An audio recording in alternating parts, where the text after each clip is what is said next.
Uno de los hallazgos arqueológicos más controversiales de toda América es la fuente magna, llamada también vaso fuente, un gran vaso de piedra, parecido a un recipiente para efectuar libaciones, bautizos o ceremonias purificadoras.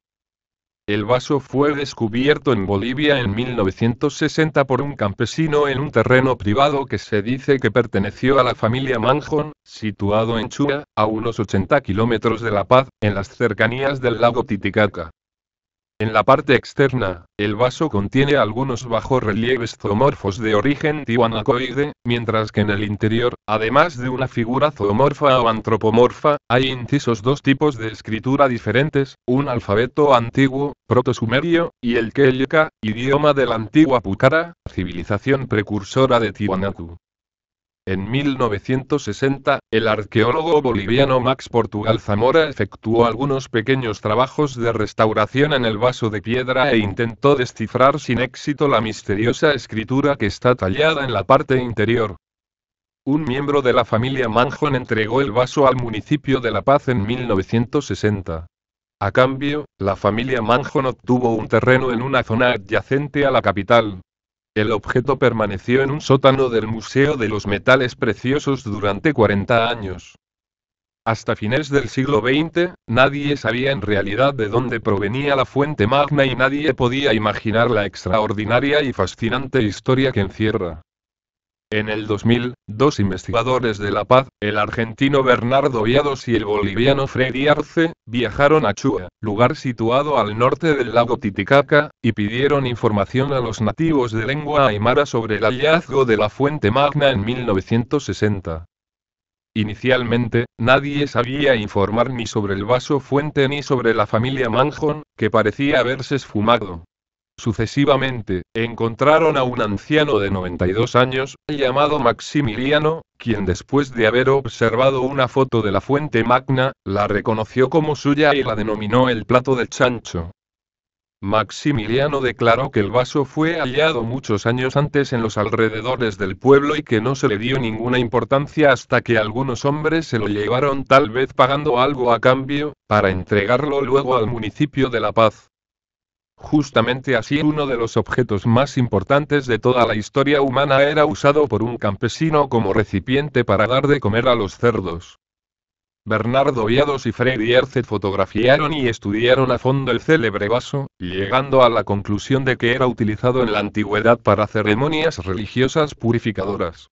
Los dos investigadores enviaron fotos de las inscripciones al epigrafista estadounidense Clyde Ahmed Winters, quien descifró los enigmáticos grabados protosumerios que se encontraban al interior de la fuente magna.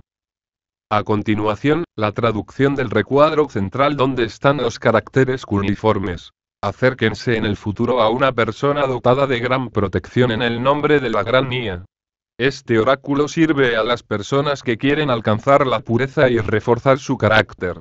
La divina Nia difundirá pureza, serenidad, carácter. Usa este talismán, la fuente magna, para hacer germinar en ti sabiduría y serenidad. Utilizando el santuario adecuado, el santo ungüento, el sabio jura emprender el justo camino para alcanzar la pureza y el carácter. Oh sacerdote, encuentra la luz única para todos los que desean una vida noble. Según los textos antiguos, Nia era la diosa que dio a luz al cielo y a la tierra, en los tiempos de los sumerios. El bajorrelieve que hay en la parte interior del vaso, que puede evocar una rana símbolo de fertilidad, según algunos investigadores es justamente la representación de Nia, la diosa de los sumerios. Los otros símbolos que se encuentran a los lados del bajorrelieve y en la parte adyacente a las incisiones protosumerias, fueron interpretados como quechua, idioma escrito de la civilización Pucara, pero no han sido descifrados. En la parte externa del vaso hay algunos bajorrelieves zoomorfos que recuerdan a la cultura de Tiwanaku, pez y serpiente. Es muy probable que la fuente magna haya sido utilizada como vaso sagrado para ceremonias esotéricas que evocaban el culto de la fertilidad y la búsqueda de la pureza. Aquí surge la siguiente pregunta: ¿cómo es posible que haya inscripciones protosumerias en un vaso encontrado cerca al Titicaca, a unos 3.800 metros de altura sobre el nivel del mar, distante decenas de miles de kilómetros del lugar de expansión de la civilización sumeria? En mi opinión, la fuente magna es auténtica y es uno de los objetos antiguos más importantes del mundo a través del cual se puede conocer el pasado remoto de la humanidad, así como sus viajes interoceánicos. Primero que todo, debe recordarse que la existencia del Nuevo Mundo era perfectamente conocida por los fenicios y cartagineses que circunnavegaron África en el I milenio antes de Cristo, pero sus conocimientos provenían de los sumerios, el pueblo que a menudo se asocia erróneamente con el nacimiento de la civilización. Se sabe que los sumerios navegaban en sus embarcaciones a través de los canales del Tigris y del Éufrates con el fin de comerciar. No obstante, se conoce poco sobre la navegación marítima de los sumerios, que tenía como base la actual isla de Bahrein, donde recientes excavaciones demostraron la existencia de un puerto comercial que estaba en actividad en el tercer milenio antes de Cristo.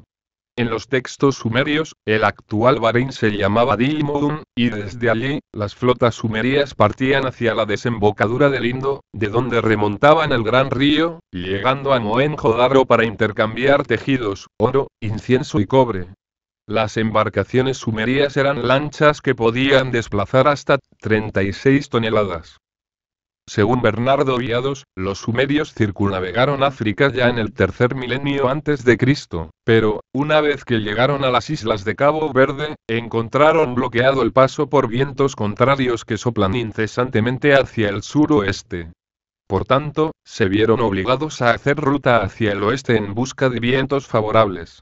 Fue así que llegaron, por casualidad, a Brasil, a las costas del actual Piauí o Maranhão. De esos puntos exploraron el continente remontando los afluentes del río Amazonas, en particular, el Madeira y el Benio, siguiendo el camino del Peverú estudiado recientemente por arqueólogos brasileros o simplemente comerciando con indígenas guaraní. Según otros investigadores, llegaron inicialmente al estuario del río Paraná y después lo remontaron llegando así a Chacó. De esta manera, llegaron al altiplano andino, que probablemente en el 3000 a.C. no tenía un clima tan frío. Se mezclaron con la población púcara, que a su vez provenía de la Amazonía expansión arawak, y con los pueblos colla cuyos descendientes hablan hoy la lengua aymara. La cultura sumeria influenció a la gente del altiplano, no solo en lo que respecta a lo religioso, sino también a lo lexical. Muchos lingüistas, en efecto, encontraron muchas similitudes entre el proto-sumerio y el aymara. Algunos sumerios regresaron al viejo mundo, llevando consigo coca, que fue hallada también en las momias de algunos faraones egipcios. Últimamente, Bernardo Viados y Freddy Erce analizaron y estudiaron a fondo el monolito de Pocotía, que contiene interesantes inscripciones en la parte dorsal, las cuales pueden relacionarse también con viajes interoceánicos acaecidos antes del tercer milenio AC. Solo con un estudio comparado de genética, arqueología, lingüística y ciencia epigráfica se podrá llegar, en un futuro, a la real comprensión de las relaciones entre los antiguos pueblos del mundo, con el fin de poder trazar un mapa detallado de toda la evolución humana. Lo que hace pocas décadas se ha empezado a revelar es la presencia de los vikingos, al mando del noruego Erik el Rojo, quien hacia el año 1000 fundó el primer asentamiento europeo en América.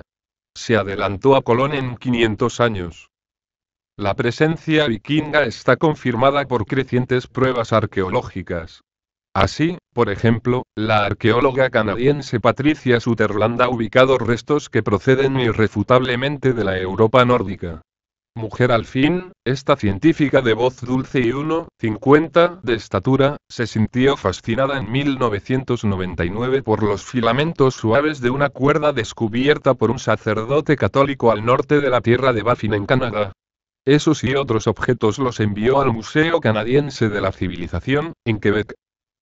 En ese último año del siglo XX, la veterana investigadora analizó con microscopio las cuerdas del hallazgo mencionado. Descubrió que alguien había hilado pelos cortos para crear esos suaves hilos. Ahora bien, se sabía que los habitantes prehistóricos de la tierra de Baffin no hilaban ni tejían, pues se vestían con cueros y pieles. El relato pertinente ha sido publicado por Heather Pringle en la revista National Geographic, en la edición española de diciembre del 2012. La arqueóloga indica que años antes había visto extraer del suelo, en una excavación en Groenlandia, un hilo similar. Lo comunicó por teléfono a un arqueólogo danés. Algunas semanas después, una especialista en tejidos vikingos le confirmó que las fibras halladas en Canadá eran iguales a las que hilaban las mujeres escandinavas en Groenlandia.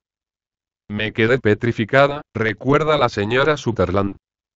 Entre los materiales encontrados en esa zona del Ártico hay piezas de madera, a pesar de que ese paraje es tundra desarbolada. En esos pedazos había agujeros de clavos cuadrados. La prueba de radiocarbono reveló que uno de los clavos databa del siglo XIV, que se sitúa en la etapa final de la presencia vikinga en Groenlandia. Los hallazgos recientes confirman no solo la antigua presencia de los vikingos, sino también la intensidad del comercio que establecieron entre sus establecimientos del área ártica y Europa. Un puente era Groenlandia, isla helada que ahora depende de Dinamarca. Los vikingos descubrieron, sin saberlo, América, la América del Norte. ¿No habrán incursionado también, con su audacia navegante y su energía exploradora, en América del Sur? Sabemos que los vikingos habían llegado a América del Norte poco antes del año 1000, y los trabajos del presbítero Jacques de Magieu hacen pensar que los Drakkars lo hicieron bastante más al sur, hasta el Amazonas. Existen muchos signos que hacen referencia a otros marinos europeos como la flota de Alexandre Anteri o los hermanos Zeno, que sin duda cruzaron el Atlántico entre el viaje de Leif Erikson y el de Colón. En la antigüedad es posible que los fenicios hayan tenido predecesores. Si nuevamente le creemos a Cyrus Gordon, alfarería japonesa de la época de Yomon siglo 111 y 1 antes de nuestra era habría sido hallada en Ecuador. Por otra parte, una crónica de la época Ming indica que una flota de 60 navíos comandados por el almirante Chen Ho habría llegado a la costa oeste de un continente desconocido, Fou Chang. ¿Serían Fou Chang y América del Sur el mismo? La hipótesis de 1421 es una reciente y controvertida teoría elaborada por el marino británico retirado Gavin Menzies. Sugiere que circunnavegó el globo y descubrió América a principios del siglo XV, anteriormente a los viajes de Cristóbal Colón y Fernando de Magallanes. Esta teoría se basa en que en el siglo XV la arquitectura naval china era la más avanzada del mundo. Los juncos eran mucho más grandes y resistentes que los barcos europeos y contaban con avances técnicos desconocidos en Occidente, como el timón fenestrado y los mamparos para impedir los hundimientos. Entre las pruebas que aporta Menzies se encuentran una escultura de la dinastía Ming encontrada en Kenia, y ejemplares de porcelana encontrados en lugares como Perú y California. Gavin Menzies aporta mucha evidencia en su libro que apoya la idea de un viaje de tal magnitud, como que muchos pueblos a lo largo del mundo recuerdan una visita de hombres amarillos o como los animales endémicos de Asia que habitan hoy en día en América. Él cree que los europeos tomaron evidencia de un mapa chino traído por muchas manos hasta Europa e incluso pudo ser en lo que se basó Cristóbal Colón para emprender y lograr su viaje al Nuevo Mundo. Sin embargo, esta teoría de 1421 ha encontrado poco apoyo entre los historiadores. De manera que la mayor parte de la comunidad académica considera que las afirmaciones de Menzies son puramente especulativas y no se basan en hecho alguno. Se considera por ende que G solo exploró el Océano Índico, llegando hasta lugares tan lejanos como África Oriental, e incluso hasta el Canal de Mozambique. Las referencias escritas de la época solo reflejan el viaje de Zheng He hasta África, no mencionan un viaje más largo, y se sabe que los chinos eran bastante exhaustivos en sus registros en esa época, por lo que no tiene sentido que reflejen solo la mitad del viaje. En 1872, cerca de Río de Janeiro, fue desenterrada una baldosa grabada que quizás pruebe que navegantes fenicios llegaron a Brasil 2000 años antes de su descubrimiento oficial. Desde hace mucho tiempo, se sabe que Cristóbal Colón solo volvió a descubrir el Nuevo Mundo 5 siglos después de sus verdaderos descubridores, los vikingos. Pero, al filo de los descubrimientos arqueológicos, parece que América ya era conocida en la antigüedad. El 11 de septiembre de 1872, el vizconde de Sapucaí, presidente del Instituto Histórico de Río de Janeiro, recibió una carta en la que le informaban del descubrimiento, en una plantación de Paraíba, de una piedra que se partió en 4 pedazos durante la operación y que tenía una extraña inscripción cuya copia se adjuntaba. La piedra en cuestión no se encontrará nunca más. Algunos eruditos creen reconocer en la inscripción copiada la escritura fenicia. Como no hay en estos lugares especialistas de esa lengua, el emperador Pedro II y Ladislav Neto, uno de los miembros del instituto, llaman al francés Ernest Renan, autor del Abbé de Fishus, quien era también especialista en la civilización fenicia. Después de haber hecho una traducción que hoy en día parece ser totalmente errónea, Renan declara que la inscripción es una falsificación. Luego se produce una controversia entre los expertos europeos. Lo extraño del asunto radica en que ciertos aspectos de la escritura empleada eran teóricamente desconocidos en la época del descubrimiento. Este detalle hará inclinarse por la autenticidad del texto, incluso si la desaparición de la piedra es un argumento en favor de los escépticos. En 1967, un norteamericano, el presbítero Cyrus Gordon, director del Departamento de Estudios Mediterráneos de la Universidad de Brandeis, retorna el texto. Afirma entonces que a la luz de los recientes descubrimientos, la inscripción de Paraíba no puede ser una falsificación. La declaración despierta polémica. Esta es la traducción hecha por Cyrus Gordon. Somos cananeos sidonianos de la ciudad del rey mercante. Fuimos arrojados a esta isla lejana, una tierra de montañas. Hemos sacrificado a un joven a los dioses y a las diosas celestes, en el 19º año de nuestro poderoso rey Hiram, y nos hemos embarcado en Slongeber, en el Mar Rojo. Hemos viajado con 10 barcos y hemos rodeado África por mar durante 2 años. Luego fuimos separados por la mano de Baal, y ya no estamos junto a nuestros compañeros. Así llegamos aquí, 12 hombres y 3 mujeres, a la isla de Hierro. Soy yo, el almirante, un hombre que huiría. No. Los dioses y las diosas bien podrían favorecernos.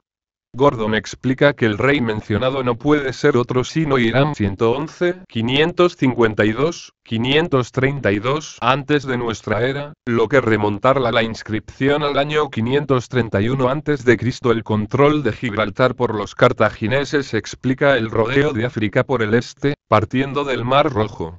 La isla de Hierro debe ser Brasil, donde este metal es abundante. La evocación de la mano de Baal, dios de las tempestades y de la lluvia, que interviene en los asuntos humanos, puede tener 2 significados: tempestad o sorteo, quizás un viaje encargado por la ciudad. Sin embargo, la expresión arrojado sobre esta isla lejana, así como la cantidad muy reducida de miembros que componen la tripulación, hacen pensar que la nave debió naufragar. Pero, en un país poblado de árboles como Brasil, navegantes de este temple podían perfectamente reconstruir un barco más pequeño y volver a zarpar. El verdadero obstáculo tiene un nombre: los alisios. En estas latitudes, soplan desde África hacia América y facilitan el viaje. Pero las naves fenicias desprovistas de timón de codaste inventado hacia el siglo XIII en Europa son incapaces de bordear y por lo tanto de avanzar zigzagueando contra el viento. Esto hace presumir que los navegantes que grabaron esta baldosa permanecieron toda su vida prisioneros del continente donde habían encallado. La audacia de los marinos fenicios, cretenses y cartagineses es conocida. Generalmente salían de los seguros límites del Mediterráneo. Por ello, una travesía como esta no tiene por ende nada de imposible. Cristóbal Colón ha sido durante mucho tiempo el chico explorador del cartel del Renacimiento que encontró la fama y la fortuna, navegando desde el viejo mundo al nuevo. Cruzando las grandes aguas desconocidas entre España y el Caribe en 1492, se convirtió en uno de los europeos más famosos y el primero en poner un pie en América. Sin embargo, más de 5 siglos después, un aventurero británico planea demostrar que el Nuevo Mundo podría haber sido alcanzado por otra nación marinera 2000 años antes de Colón. El exoficial de la Marina Real Phil Bill espera navegar en una réplica de un barco fenicio atravesando 10.000 kilómetros del Atlántico en un viaje ambicioso que podría desafiar a la historia marítima. Al completar el viaje, Bill tiene como objetivo demostrar que los fenicios, la antigua civilización mediterránea que prosperó desde 1500 a.C. hasta el año 300 a.C., tenían la capacidad de navegar a los E.U., una teoría discutida por algunos historiadores.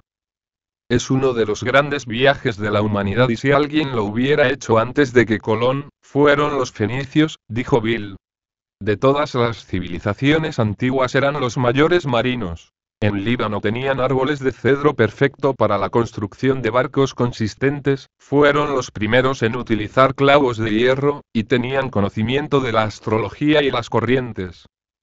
La perspectiva de una embarcación de madera de 50 toneladas idéntica a los que se construyeron hace 2600 años atravesando el Atlántico podría parecer temerario, pero Bill ya impugnó la historia marítima de hace 2 años.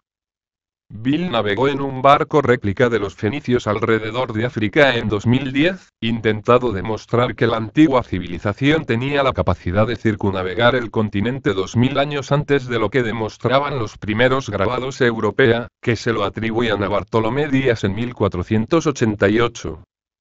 Zarpando desde Siria en 2008, el barco fenicio cubrió 32.000 kilómetros en más de 2 años, luchando contra todo, desde olas de 6 metros cerca del Cabo de Buena Esperanza hasta a los piratas somalíes. Las aguas estaban infestadas de piratas, y tuvimos que superar numerosos problemas técnicos y viajé profundamente a los océanos Índico y Atlántico, Bill dice en un nuevo libro sobre el increíble viaje. Yo había demostrado que era un buque de alta mar y, cuando fue costeando las olas, la vela hinchada por el viento, ser su capitán fue una experiencia inolvidable. Bill basó su ambiciosa búsqueda de una cita del historiador griego Heródoto, quien afirmó que los fenicios en circunnavegar África en 600 después de Cristo. Junto con sus habilidades marineras sofisticadas, los fenicios eran reconocidos como una civilización intelectual y trabajadora que ayudó a desarrollar el alfabeto que todavía usamos hoy en día. Altamente experto en metalurgia, marfil tallado y cristal, el nombre fenicio derivó del color icónico púrpura que usaban para teñir sus telas de calidad superior. El Dr. Julian Wright, arqueólogo marítimo de la Universidad de Southampton, agregó que un viaje alrededor de África fenicia era absolutamente una empresa creíble, basado en las capacidades de la embarcación de la época y material histórico que indica que tuvo lugar. El barco se inspiró en una antigua embarcación fenicia de 19 metros encontrada hundida frente a las costas de Marsella. Los astilleros fueron fieles al original en el uso de materiales de origen local, hasta el espesor exacto de las tablas y la posición del mástil. No tenía ningún tornos mecánicos y el ancla tuvo que ser jalado hacia arriba y abajo con la mano. Que era un trabajo agotador, dijo Bill. Solo había un inodoro tradicional que cayó directamente en el océano, por lo que literalmente tuvo que salir por el lado del barco para utilizarlo. La última etapa del viaje los llevó a lo ancho a través del Atlántico y tan solo 965 kilómetros de la costa de Florida. Fue aquí que Bill se inspiró para el viaje a los Estados Unidos. Los arqueólogos han encontrado momias egipcias con restos de tabaco y cocaína que solo podrían haber llegado desde el Nuevo Mundo, dijo Bill. Esto indica que había algo en el otro lado del Atlántico. El Dr. Mark McMenamin, profesor de geología en Holyoke College, también apunta a la evidencia de monedas fenicias que llevan mapas del Viejo Mundo y el Nuevo. Dijo monedas de cobre con iconografía fenicia han sido también descubiertas en América del Norte. La evidencia disponible sugiere que los cartagineses, la tribu del oeste de los fenicios, tenía la capacidad de cruzar el Atlántico a voluntad, dijo. Muchos historiadores, sin embargo, siguen dudándolo. Si los fenicios llegaron a Inglaterra, ¿qué pensamos que hicieron? No me sorprendería si el barco llegase a América físicamente, pero si lo podría haber hecho sin los alimentos necesarios es un asunto diferente. Según el marítimo historiador Sam Willis. Si usted está circunnavegando África siempre se puede hacer un alto en el camino, pero no se puede cuando se va a los Estados Unidos. Eso es una exageración masiva de mar y esa es la diferencia. Al salir de Túnez, el barco fenicio de hoy en día se espera que tarde entre 2 y 3 meses en llegar a América y Bill espera recaudar $150.000 para ello. Museo Metropolitano de Nueva York del Arte ya le ha invitado a incluir el barco como parte de su próxima exposición sobre los fenicios, que abrirá en septiembre de 2014. La sabiduría convencional es que Cristóbal Colón descubrió América. Pero cualquiera que mire un poco más allá verá que los vikingos estaban allí alrededor de 900 después de Cristo. Han encontrado asentamientos vikingos en Terranova, es indiscutible, dijo Bill. Aparte de los viajes de San Brandan en el siglo VI, que están rodeados de un halo semilegendario, ciertos indicios tienden a demostrar que algunos se llevaron a cabo a comienzos de nuestra era. Inscripciones en hebreo fueron halladas cerca de Bat Creek en Kentucky, una cabeza de estatua romana desenterrada de una pirámide mexicana y un tesoro hundido de monedas romanas mezcladas con algunas monedas árabes frente a la costa de Venezuela. En 1504 y 1505, el explorador Américo Vespucio publicó el relato de sus viajes. Este llamó la atención de los miembros de la Academia de los Vosgos, reunidos en Saint-Louis en 1507, los que deciden dar al nuevo continente el nombre de América, aparentemente ignorando la existencia de Cristóbal Colón, al igual que gran parte de sus contemporáneos. Entonces, América tendría que haberse llamado Colombia. No es tan seguro. En efecto, el historiador Robert de la Croix, antiguo oficial de Marina, cuenta en su Historia secreta de los océanos 1978 que, en su cuarto viaje, cuando Colón desembarca en Nicaragua, les pregunta a los indios dónde se encuentra el oro que tanto busca. Y estos, le habían señalado las altas planicies exclamando, «Zamando Américo. Américo». Si esta explicación extremadamente tardía no es una simple invención, entonces, por una extraordinaria casualidad, un nombre indígena sería el mismo que el del explorador a quien se le atribuyó, por error, el descubrimiento del nuevo continente. Los mapas toman un papel importante en estos debates. El más controversial es el mapa de Piri Reis, que también cuestiona las teorías actuales. ¿Cómo pudo realizar Piri Reis en el siglo XVI mapas detallados de tierras y continentes que no habían sido descubiertos? ¿Cómo es posible que mapas de los siglos XVI y al XVIII detallen con precisión milimétrica el continente antártico, que no fue descubierto hasta 1818? Y lo que es más intrigante, ¿cómo se explica que esos mapas lo dibujen sin hielos, cuando desde hace más de 6.000 años sus costas están literalmente congeladas? Los cartógrafos lo tienen así de claro. Ellos copiaron sus mapas de cartas de navegación diseñadas en la oscura noche de los tiempos. Pero, ¿por quién? El Palacio Topkapi, en Estambul, fue transformado en 1929 en Museo de Antigüedades. El 9 de noviembre del mismo año el director del Museo Nacional Turco, Halil Elden, encontró 2 fragmentos de un mapa trazado por el marino Piri Reis, que antaño desempeñó el cargo de almirante de la flota en el Mar Rojo y en el Golfo Pérsico. Fue en 1513 cuando Piri Reis, en la ciudad de Gallipoli, comenzó a confeccionar los mapas, que en 1517 ofreció como regalo al sultán Selim I, conquistador de Egipto, durante un viaje que hizo por este país.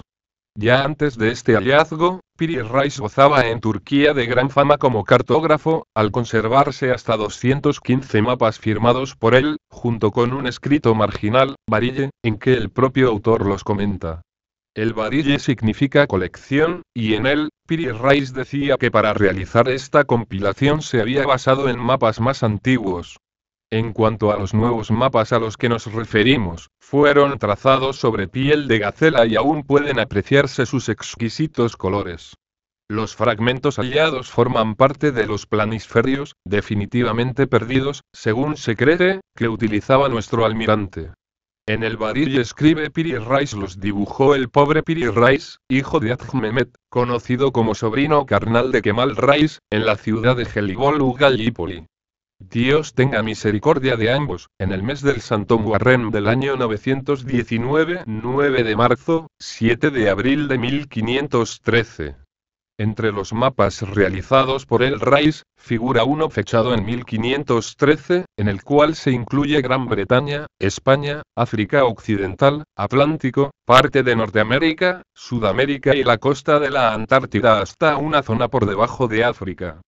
Como está rasgado, se sospecha que debió contener también Europa, Asia y Australia.